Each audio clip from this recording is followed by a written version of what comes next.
अऊज़ुबिल्लाहि मिनश्शैतानिर्रजीम बिस्मिल्लाहिर्रहमानिर्रहीम अस्सलातु वस्सलामु अलैका या सय्यदी या मक्की या मदनी या रसूलल्लाह व अला आलिका व अस्हाबिका या हबीबल्लाह। आका करीम सल्लल्लाहु ताला अलैहि वसल्लम का फरमान आलीशान का मफ़हूम कि जो मुझ पर दुरूद पाक पढ़ना भूल गया वो जन्नत का रास्ता भूल गया।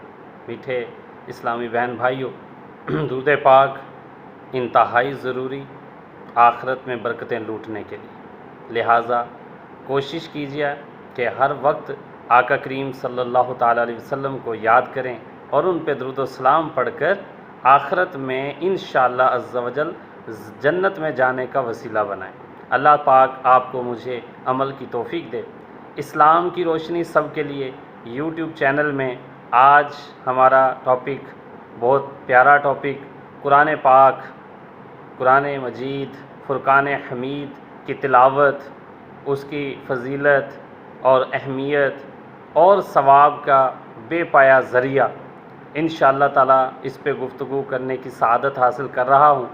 कोशिश कीजिएगा इसे ख़ुद भी समाअत करें, सुनें, समझें, अमल करें और दूसरों को शेयर करें और लाइक कर दीजिएगा, सब्सक्राइब कर दीजिएगा। तो इंशाअल्लाह अज़्ज़ा वजल इस तरह से मेरी भी हौसला अफ़ज़ाई होती है। तो इंशाअल्लाह आपको हर वीडियो अल्लाह के फ़ज़ल व करम से अच्छे अंदाज से बनाकर पेश करने की कोशिश करता हूँ। कुरान करीम अल्लाह तबारक व तआला की तरफ से प्यारे आका मुहम्मद मुस्तफ़ा ख़ातमुन नबीयीन सल्लल्लाहु अलैहि वसल्लम पर नाज़िल की जाने वाली बहुत प्यारी मोतबर किताब, जो पिछली तमाम किताबों की तस्दीक करती है और कुरान करीम के बेपाया फ़्यूज़ व बरक़ात अल्लाह तबारक व तआला ने अपने प्यारे हबीब सल्लल्लाहु अलैहि वसल्लम के ज़रिए से हमें अता फ़रमाए। का आका करीम सल्लल्लाहु ताला अलैहि वसल्लम ने इरशाद फरमाया कि सबसे बड़ा इबादत गुज़ार वो है जो सबसे ज़्यादा तिलावत कुरान पाक करने वाला है। अल्हम्दुलिल्लाह।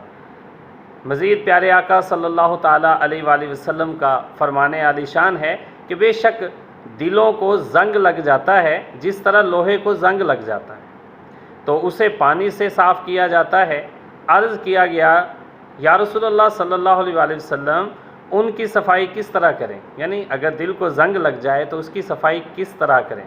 फरमाया, मौत को कसरत से याद किया करो और कुरान पाक की तिलावत किया करो। अल्हम्दुलिल्लाह। रहमतुल लिल आलमीन महबूब किबरिया सल्लल्लाहु अलैहि वसल्लम का फरमाने खुशबू निशान है कि जिसने किताबुल्लाह का एक हर्फ पढ़ा उसके लिए इसके इवज़ एक नेकी लिखी जाती है और एक नेकी का सवाब 10 गुना होता है। मैं नहीं कहता अलिफ लाम मीम ये एक अल्फाज है, बल्कि अलिफ एक लफ्ज़ है, लाम एक लफ्ज़ है, मीम एक लफ्ज़ है। तो इस तरह हमें 3 अल्फाज ये एक ही उसमें पढ़ने से सवाब हासिल हुआ, यानी 30 नेकियां हमारे नाम अमाल में दर्ज होंगी। और अगर अल्हम्दुलिल्लाह हम रोज़ाना 1 या 2 रकू की तिलावत करने वाले हैं तो इस तरह से सादत ये भी हासिल होगी, एक रमज़ान से दूसरे रमज़ान तक आप 2 से 3 रकू अगर रोज़ाना बतर्जुमा और तफसीर पढ़ लिया करें, सिर्फ़ 2 से 3 रकू, इंशाअल्लाह अज़्ज़ा वजल एक कुरान पाक का ख़त्म आपको जो है पूरे साल में तर्जुमा और तफसीर के साथ हो जाएगा। तो कोशिश किया करें रोज़ाना बिला नागा इस प्यारे कलाम, इस प्यारे कुरान मजीद की ज़ियारत भी करें, इसकी तिलावत भी करें और फ़्यूज़ व बरक़ात भी हासिल करें। बिलाशुबा आका करीम सल्लल्लाहु अलैहि वसल्लम ने फरमाया, बिलाशुबा तुम में सबसे अफजल वो है जिसने कुरान पाक की तालीम हासिल की या दूसरों को इसकी तालीम दी। बुखारी शरीफ की हदीस का मफ़हूम पेश किया। तो अल्लाह तबारक व तआला हमें भी ये सादत अता फ़रमाए कि हम ख़ुद भी कुरान पाक की तिलावत खूब अच्छे तरीके से सही मखारिज के साथ करने की सादत हासिल करें और दूसरों को सिखाने में भी हमारा हिस्सा शामिल हो जाए और सदका जारिया बन जाए हमारे लिए। तो आका करीम सल्लल्लाहु ताला अलैहि वसल्लम ने इरशाद फरमाया कि जो कुरान पाक पढ़ने में माहिर है, यानी हाफिज़ है और तेज़ी से पढ़ता है, जल्दी से पढ़ता है, वो किरामन कातबीन के साथ है। और जो शख्स रुक रुक कर कुरान पाक पढ़ता है और उस पर शाक है, यानी उसकी ज़ुबान आसानी से अदायगी नहीं कर पाती, तकलीफ़ से अदा करता है, अल्लाह तबारक व तआला ने फरमाया कि इसके लिए दुगना सवाब है। यानी अगर कोई पढ़ते वक्त तकलीफ़ महसूस करता है तो उसके लिए 2 गुना सवाब रखा है। अल्हम्दुलिल्लाह।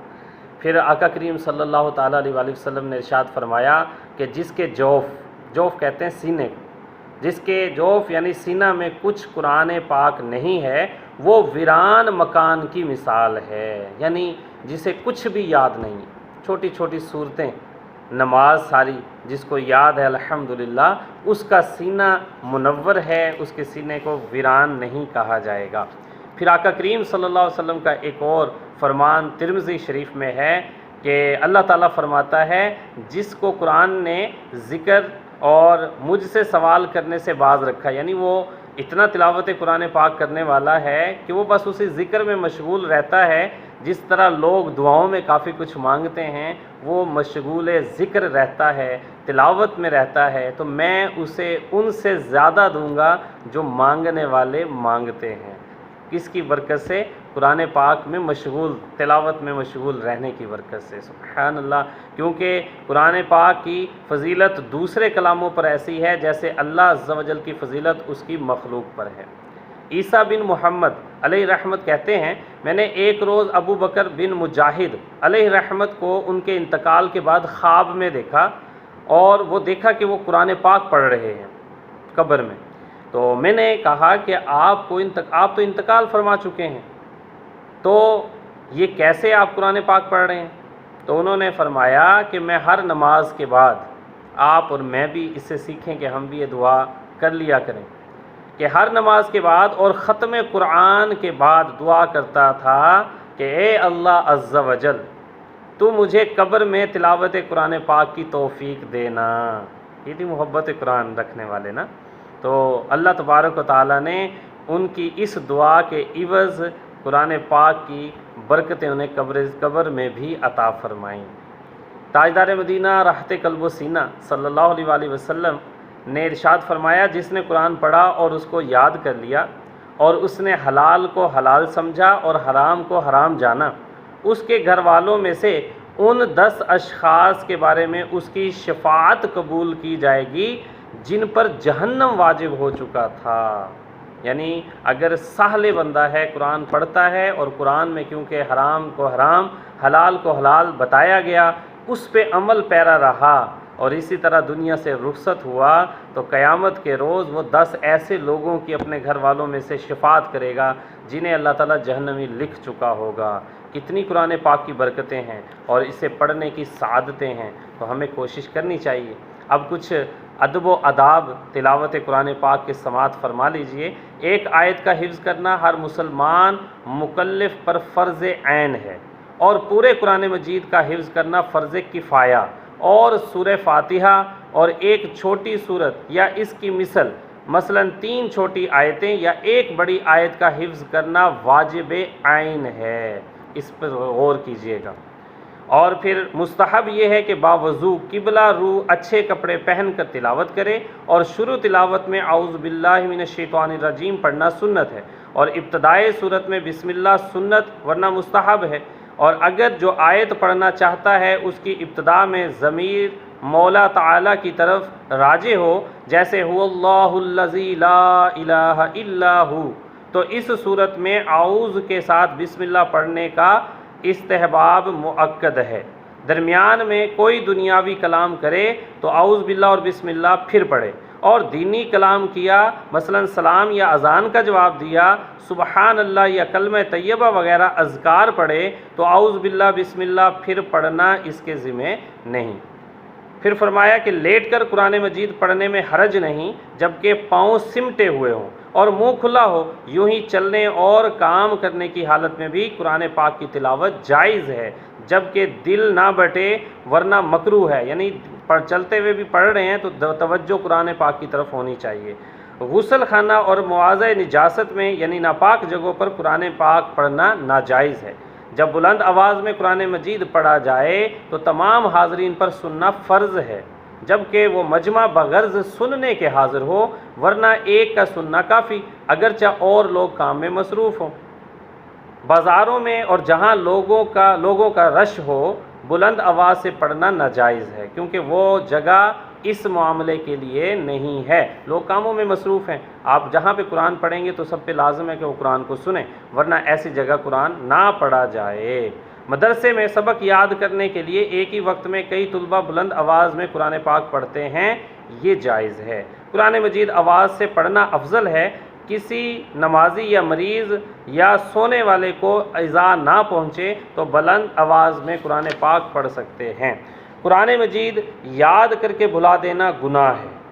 आका करीम सल्लल्लाहु ताला अलैहि वसल्लम ने फरमाया, मेरी उम्मत के सवाब मुझ पर पेश किए गए, यहाँ तक कि एक तिनका जो किसी ने मस्जिद से निकाल कर फेंका उसका सवाब भी मेरे सामने पेश कर दिया, और मेरी उम्मत के गुनाह मुझ पर पेश हुए तो इससे बढ़कर कोई गुनाह ना देखा कि आदमी को सूरत या आयत दी गई हो, यानी उसने याद की और फिर उसे भुला दिया हो। ये सबसे बढ़कर गुनाह उम्मत में पाए गए।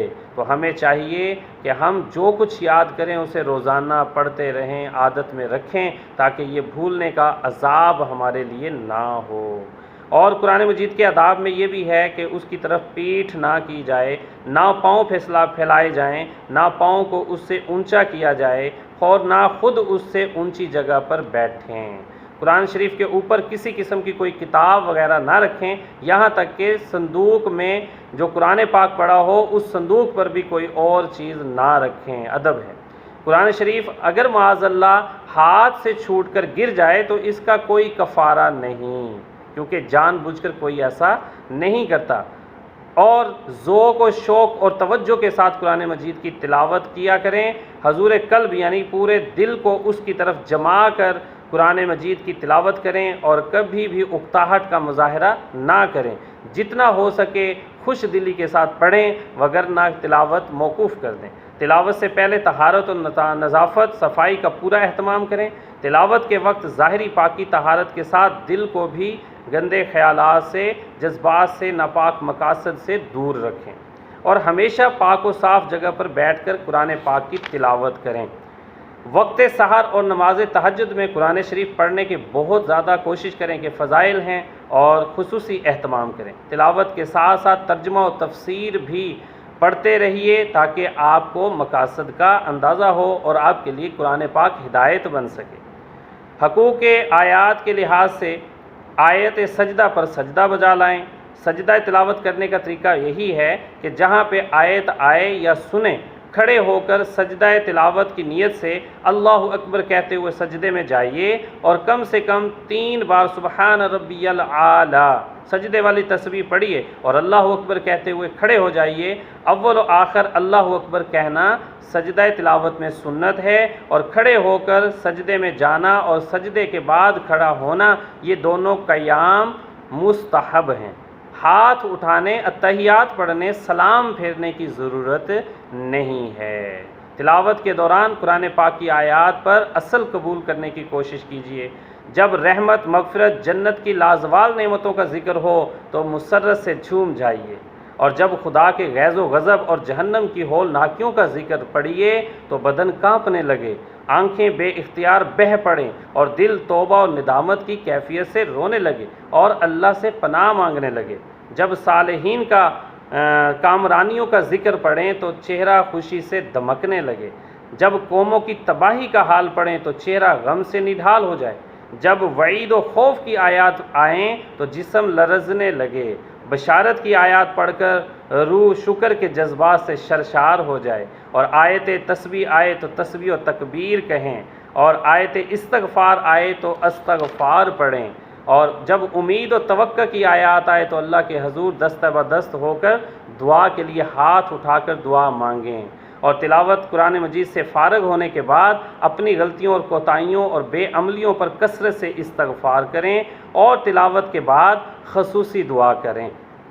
अल्लाह तबारक व तआला मुझे, आपको, हम सब को इस तमाम के तमाम गुफ्तगू जो आज हुई समझने, अमल करने की तौफ़ीक़ अता फ़रमाए। कुरान पाक को अपने सीने से लगाने की सादत अता फ़रमाए और इसी कुरान पाक की तिलावत के सदक़े हम सब की हतमी मग़फ़िरत फ़रमाए। हमें मक्का मदीना की ज़ियारत नसीब फ़रमाए। आमीन सुम्मा आमीन बिजाहिन नबील अमीन। अस्सलामु अलैकुम व रहमतुल्लाहि व बरकातुहू।